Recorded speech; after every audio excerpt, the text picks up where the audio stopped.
সাভারে ধসে পড়া রানা প্লাজা ট্র্যাজেডির ১৩ বছর আজ। সকালে দিবসটি উপলক্ষে রানা প্লাজার সামনে বিক্ষোভ মিছিল ও মানববন্ধন কর্মসূচি পালন করে বিভিন্ন শ্রমিক সংগঠন। পরে শ্রমিক সংগঠনগুলো অস্থায়ী শহীদ বেদিতে ফুল দিয়ে নিহত শ্রমিকদের স্মরণ করেন।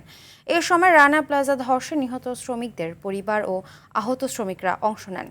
পরে তারা সরকারের কাছে রানা প্লাজার মালিক সোহেল রানার ফাঁসি দাবি করে বিভিন্ন স্লোগান দেন।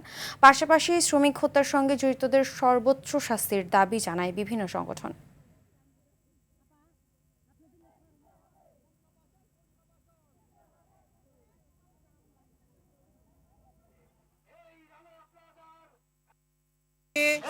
নির্বাচিত সরকার এসছে, তারা অবিলম্বে সোহেল রানা সহ সকল দোষীদের শাস্তির প্রক্রিয়া ত্বরান্বিত করবেন। আমার বাবার বাড়ির থেকে আমি ভাত খাওয়া দেওয়ার পারি নাই। ন্যায্য বিচার এই নতুন সরকারের কাছে আমরা চাই।